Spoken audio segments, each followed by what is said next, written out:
Okay, good afternoon, everybody. I can see you all. Did everybody have a good lunch? Yeah, you're smiling. I don't see anybody in a food coma right now. That's good. What have we been eating for lunch the past 3 days? A man came up to me and asked me that today. He said, "Are you going to have curry today?" Because in one of the panel discussions earlier today, we were talking about e-commerce, and I said, well, if a company is having a problem with e-commerce, delivering food, or a restaurant, they end up with curry on their face, in their face. And a man came up to me this afternoon and he said, "Mr. Goff, are you going to have curry in your face today?" So at least he was paying attention at the panel discussions today. We've got a great lineup for you this afternoon. This is the final afternoon session for the CeBIT Global Conference here in India. And something that we heard yesterday and on Wednesday is that existing IT infrastructures consume about 70 to 80% of the IT budget for most companies. That's a lot. That leaves, 10, 20% for companies to experiment, to innovate, to do new things. At the same time, the infrastructure is getting more complex by the day, handling everyday security threats. You have to comply with regulatory frameworks. There's this ubiquitous computing that we've heard about, and you have to manage, of course, unbalanced workloads in the company. So how do you build a digital enterprise if you don't own the IT infrastructure?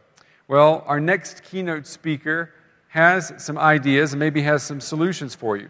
So please help me welcome the Managing Director at NxtGen Datacenter, Mr. S Rajgopal. Give him a warm round of applause. Thank you, Brad. Welcome. Hey, welcome. Okay, thank you so much for being here. Is it too loud?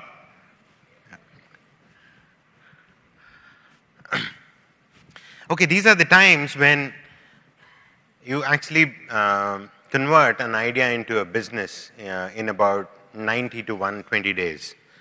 Gone are the days when you had years to prepare. You do market surveys, you rope in all your engineering teams together, a lot of R&D happens, and people build products and businesses and services around. But these are the times have changed. So time from idea to media, which is when you announce your product, it's typically about 90 to 120 days. But what this is doing is that it is putting so much pressure on your IT departments that they're getting defensive. When they get defensive, what they do is they prepare for these bursts of activity, so they splurge. So what's been happening in a lot of enterprises across the world is that IT departments have been building infrastructure and keeping it ready for businesses to grow. But these are the days when you can't actually predict, in the sense that, how much would it really start off with and how fast it will grow and stuff like that. It's very, very difficult to predict. So it is actually resulting in a lot of, infrastructure wastage. What happens is that when you have so much of infrastructure, you're building over a period of time, you actually end up spending a lot of money trying to make this infrastructure work. So today, most enterprises across the world are actually spending 70 to 80% of their IT budgets just keeping the infrastructure going. This includes your manpower costs, your maintenance costs, and all the other associated costs together. The upgrades of the infrastructure and new applications, the maintenance of that is just about 25%. So what is left for any enterprise to actually take up a new initiative and make it a success is a minuscule. It is roughly about 2-3%. In most cases, it doesn't exceed 5%. So when we are talking to customers, we're telling them the biggest chunk that is going is the infrastructure cost. So can you save about 30-40% from it so that you can create some bandwidth in terms of a budget and your resources so that you can pick up and do certain new initiatives, especially those initiatives that can impact the new age developments in the marketplaces today. So ladies and gentlemen, this is Rajgopal, and I was introduced earlier. but I saw some people walking in. We want to talk about a situation where let's not try and save money from the infrastructure and then create budgets for new initiatives. Let's get rid of infrastructure for, totally. So can you build a digital enterprise without actually owning infrastructure? So what I wanted to do today was try and tell you about what we did for few customers and how it can help you in actually conceiving this plan that you can actually build an infrastructure without buying IT at all, IT hardware at all. We at NxtGen, we call ourselves, hyper-converged infrastructure service provider. That means we've converged more or less all the infrastructure pieces together and made sure that we are able to provide infinite possibilities to you so that you can really envisage various scenarios for your business and your infrastructure grows with it or shrinks with the way it moves. The way we have conceived this actually impressed Gartner. I mean, in 2014, we've been identified as a cool vendor. Gartner believes that our vision for the medium to long term is pretty intact. What we do is that today we are able to do infrastructure at customer premises and also provide infrastructure at our premises and build elasticity between these two so that we can handle various scenarios of elastic requirements. Let's say you need more resources, you can leverage from our infrastructure which is hosted here, or you want to do a DR, so you replicate your infrastructure which is on-premise and move it into our premises. The other things that we can do is that we can help you take those first steps into the cloud world, keeping all the investments that you've made so far and carrying it along with into the journey of building an infinite data center. So as I said, we'll talk about some customer examples. We're talking here about one of our premier customers, which is Reliance Entertainment. This is a company which does varied stuff in entertainment space. Of course, they also air movies, they produce movies and stuff like that. But we are engaged with the digital side of the business. Reliance Entertainment actually runs a few websites with us, I think about 190 of them as far as I remember to the last count. The notable ones are we have BigFlix, which is a clone of Netflix. I mean, you can actually see what Netflix is doing, and more or less BigFlix does the same thing. Today, a lot of users from Europe and US watch regional and Hindi movies out of BigFlix. But what we are very, very impressed with is the work that we've done for their gaming business. These are some of the games which are worldwide hits. Why is it important for us is that when a game goes live, you actually don't know. It's like a movie. I mean, you really don't know whether it will succeed or not. It is a gamble that whether it pays off or not, I mean, nobody knows till the customers start using it.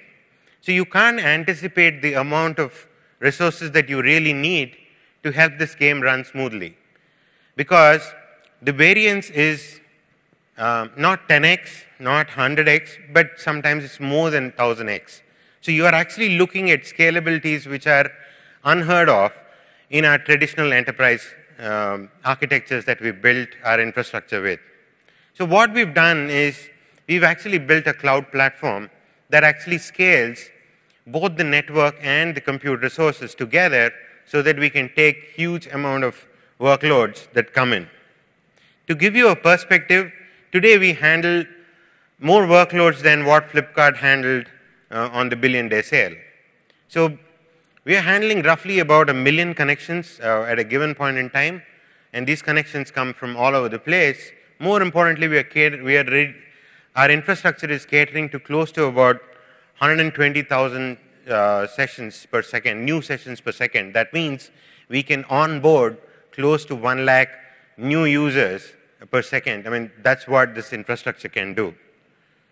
So speaking about not having infrastructure, today Reliance Entertainment doesn't own any of the servers. We've provisioned it virtually. They exist as software, and we're doing all this for them. more cases, Reliance is a big company, but I thought I will anyway talk about one of the smaller companies so that we can relate to it better. Here we talk about a company called Patel Woods. Patel Woods is a Delhi-based wooden door manufacturer. So this guy actually is one of the most successful ones across the country. So he decided that, to manage his business better, they should go and invest in an ERP system. So they honed in on SAP implementation. So once the decision is made, you actually choose the partner who would implement SAP. These guys were looking for hardware to host it. So the initial estimate was that roughly about 70 lakh rupees is required to host the hardware, the SAP environment that is there. So what we did was we went to this customer and we told him that if you're buying 70 lakh rupees worth of hardware, you not only need to make that capital investment, but you have to bring in at least 4 people to manage it 24/7. Beyond that, you need to have a data center infrastructure that can host it, and then it should run 24/7 and not get and withstand all the the weather and the erratic electric supply. And you need to manage all this stuff. You don't need to do that. We actually told him we can do the same thing far more efficiently than you can do, and take the entire headache off you and give you a commitment that it will run 99.99%. And it will run your SAP smoothly. And we told them that this would cost him just 55,000 rupees. So the exact reaction of the promoter of this company is that you put that 70 lakh rupees into a fixed deposit and you pay NxtGen the interest that it accrues, because in India the interest rates are reasonably high. So the interest that it accrues, you pay to NxtGen, you have your infrastructure 24/7. So what cloud can do today is that not just make it possible that you just get rid of your hardware, you can also save tremendously on cost. Another important thing that happens here is that this customer would have spent at least 3 months trying to negotiate with many vendors. You need a storage, you need network, you need servers, you need all that stuff. I mean, he would have spent precious time trying to figure out which one is good and what is the value, etc., etc. And then it would take a month to get it delivered and another month to implement it, and that's when he goes live. So it's a 4-5 month cycle. We made it happen in minutes. So this is what we can do with cloud infrastructure today, and it can impact a big customer like Reliance Entertainment or a small customer like Patel Woods. So much about how many customers you can handle and stuff like that. We have a classic example here, which another thing that we are pretty proud of. So today you can do a lot more on cloud than what you can do with physical hardware. So we have Department of Science and Technology in Gujarat who run some genome sequencing. So like they actually analyze plant DNA and try and figure out what are the components which are contributing to disease, and how can we modify that so that the disease doesn't attract this plant. So when they're doing all this, the basic thing that they need to do is take a look at the DNA strand. To build a DNA strand from stuff that is there, it roughly took them about 22 days to do it. So each time you want to do it, you want to create a DNA strand which you can take a look at. It used to take them 22 days. They moved them into cloud, and we ran it and handed over the strand within 2.5 days. So what you can do now is that you can actually create very high performance compute system in cloud. So completing the scene here, 1, you can handle a lot of network connections. 2, you save cost. 3, you can really run high performance stuff that you actually don't require to run enterprises with. Complex example here, but I'm not going to bore you with the entire detail that is there because I know you can't read anything that is there. But the problem that I wanted to highlight here was a lot of times when you're doing things like stuff for financial institutions, a whole lot of other customers, they kind of tell you that, is cloud secure? So normally our reaction is that security is in a manner where there have not been cases where people are running away with the servers from a data center. So data is not being physically stolen by people. People are not running away with hard drives. What is happening is there are connections that are happening from the internet, from your own private networks, which are getting into the servers and stealing data. How does that differ whether it is physical or a virtual server? Your network connections remain the same. So we tell our customers that cloud doesn't make it secure or insecure at all. So basically what it does is that if you have a good practice, we would be able to replicate it the way you would have done it in a physical environment. We can do it in virtual environment also. So the point that I wanted to make in this complex slide is, this slide is an implementation of a core banking solution for few cooperative banks. We have 4 or 5 service providers on our cloud network where these guys have put in core banking for small banks who cannot afford to buy the entire software, the licensing and go through the entire implementation cycle. So these guys make life easy for these smaller banks. So what we've done here is that we've kind of replicated what these guys would have done in a physical environment. So if you take a bank, they would have 3 security zones. The one is that the green stuff where everybody can come and go freely. There is an orange stuff where you have restricted access, like you have into this hall. And then you have this red stuff where you are not allowed, maybe compared to what it is on the stage. So it's only when you are authorized, you can access certain areas. So there are 3 different areas that needs to be implemented and a whole lot of other stuff. So what this highlights is that we can replicate whatever you do in a physical environment. Today you can do it in virtual environment, but you do it in few minutes, not in terms of few months it would take to implement a typical thing in a physical environment. So what cloud does today is that it doesn't tell you to change your current architecture. It remains as is. So cloud is as flexible as you want so that you can implement your exact application architecture the way you want it, and it's just replicated in minutes, and it is secure. So what we are able to do for a bank actually comes valuable for any other enterprise that you want to do. So coming back to my argument about not having hardware or not owning IT infrastructure, today you can do a lot of network connections, you can do it cost effectively, you can do high performance computing, and you can do it securely and with a lot of flexibility. But so much about the servers, right? So there are a whole lot of things that an enterprise needs. Let me give you an example of what we did for Philips. So Philips, if you've gone to any hospital, not for yourself, God forbid, basically you've gone to visit a friend, you would have seen him going through all these tests. If you see all these fancy X-ray machines and MRI machines and all that are there today, most of these have got a server behind them. So these were physical servers which were doing a whole lot of computation for the radiologist to see and certify the report that you get, and you carry it along to your doctor so that he can prescribe something based on the findings there.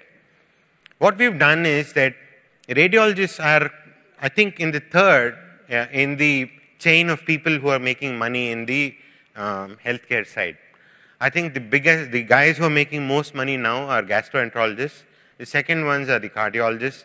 The third ones are radiologists. So they make a lot of money primarily because they're in short supply. So what happens to those hospitals where you don't have a radiologist on board? More importantly, the radiologist cannot work 24/7. So we worked with Philips and we put this entire reporting, and all the computation that required back into the cloud. So we collected this application from the machine and put it into the cloud. And now that thing is now available across the country, across any device, and the radiologist need not be in the same city. Anybody can take a look at it from anywhere. In fact, there are some guys who are looking at doing it from India for US markets. So we solved this problem very well for them. So we got it into the cloud, and we solved. But what happens is, this is healthcare. So you bring it into Bangalore, for any reason, let's say we have fire in our office, or our links are down. This is machines, they can fail sometime. We cannot most of the healthcare procedures, I mean, let's say if it's a surgery and all, it cannot proceed if you don't have a proper reports in hand. So we worked with Philips to ensure that we are actually replicating these workloads which are in Bangalore into Mumbai, so that these things are available in the event we have a disaster in Bangalore. So today you can build disaster recovery on cloud not by that traditional methodology where you started looking at application layer, you started looking at database, started looking at smart storage devices which replicate each other, whole lot of other stuff. Typically, a DR implementation used to take about 1.5 times more than what you would implement in a primary data center. So if you want to have a DR infrastructure, I mean, it's typically 2.5 times what a primary infrastructure would have been. Now, all that, because of the way it is implemented today, it can be done in a matter of mouse click. So you can replicate workloads across locations so that you have DR in minutes. You don't need to worry about a whole lot of layers. Everything gets replicated in a matter of minutes. And this thing is done at a far lower cost than what you would have done it traditionally. But you normally don't want to stop there. I mean, what you want to do is that, why wait for a disaster? The best way to handle is you make sure that, you know, all your infrastructure is active. So your infrastructure is actually working from multiple locations, not from a single location. And then they are load balanced in such a way that, you know, they kind of cater to people on, in various geographies at the most efficient manner it is possible. More importantly, what happens is, in the event you have a disaster struck, there is no cold site which is coming up. Basically, there's an active site which is taking over the load. This is what that can be done in a matter of minutes with cloud today. So much for the server infrastructure, right? But what about, so you can really do what you can do on a server in cloud. I can give you more and more examples. But what we can do for the desktop, for the clients, is also pretty important because it's part of the ecosystem. What we've done is we've got something, I mean, we call it Infinite Vault. Basically, what Infinite Vault does is it enables BYOD. You actually are able to replicate data from all the clients. The client could be a PC, it could be a notebook, it could be a tablet, a mobile phone, or anything like that. You replicate all that into a central place so that in the event the client is not available, you can always replace it with a new one and restore back to its original situation. So that's what is possible today. So if you take large banks, I mean, where they have thousands of users across the country and there are thousands of PCs which are being used in the branches, you really don't know what exists in the PC there. Because you can only do so much with the servers that are centrally hosted, but you don't know what is happening on the client. With the Infinite Vault, you're ensuring that your client is secure. This is actually enabling you to build a BYOD network. We also have one more layer, which is virtual desktops. So with virtual desktops, today you can even make a virtual graphic workstation where you can edit videos. You can run fancy applications like Maya, Autodesk 3D, and stuff like that. So what is happening is that if you have an enterprise and you don't want to build IT hardware at all, you can do it today. All you need to do is you should let your employees to bring their own devices. As long as that happens, you can actually complete the whole cycle. We can also facilitate certain things around the the regulatory frameworks. Let's say calls, I mean, some of the financial institutions, they have to record and keep the conversations that they have with their clients and store it maybe for about 3 or 5 years. I mean, there are some regulatory limitations there. And most of the bank transactions have to be stored for 8 years.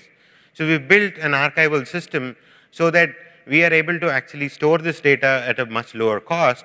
More importantly, we've got algorithms which run on it and scrub the data on a weekly basis to ensure that this data is data's integrity is protected. So if you look at an enterprise today, there's hardly anything at the infrastructure layer that we can't solve with cloud today. It is more or less everything has been solved and many people are using it. But it's not that we have a case that I can present a customer that, this guy doesn't have any IT infrastructure, is entirely on cloud. We will get there, but it is not technologically impossible for us to do it today. But we thought we'll augment this further. What we did was, in a couple of days back at CeBIT, we launched a product called Clicks. This is for users who are, this is a personal cloud for individuals. Why it came up is that, we are all accumulating a lot of digital content ourselves. It is not just the enterprises that are accumulating digital content. Now, our own digital content is actually growing as rapidly as it is growing at the enterprise layer. I myself have got roughly about 6 USB hard drives full of photographs, music, and a whole lot of other stuff, videos, and a whole lot of stuff that I accumulated over the last 15 years. So if you're looking at the stuff that an individual needs is fairly not very different from what an enterprise requires. So we are trying to make sure that whatever we are learning from the enterprise, we actually bring into and ensure that this is available to the individual as well. So we can do what we can do for the enterprise. We can pick up data across the individual species, whether it's sitting at home or it's a laptop that he's carrying, his tablet and notebook, converge all that data into cloud and ensure that this data is available irrespective of what happens to the device. The device could be upgraded, it could be lost, it could be spoiled, we can bring it back. So this is actually helping people a lot. But what happens in the individual scenario is that you actually share stuff a lot. I mean, so if you've gone on a vacation, you go take a lot of pictures. I mean, you want to share it with your family members, your friends, and stuff like that. So we built the storage in such a manner that this application actually allows you to share content with a whole lot of others. You can create groups and share stuff with groups. Between what I've spoken about in the sense that the server infrastructure that can be very flexible, save cost, and do high performance computing, that very rarely you can actually implement in every enterprise because manpower, technology, and all is reasonably limited in terms of exposure. You can actually build something that is entirely virtual. It is not limited to an enterprise. Today, it is even, it is for the individual as well. So for us now, desktop is virtual and cloud has become personal. With this, basically, I wanted to convey to you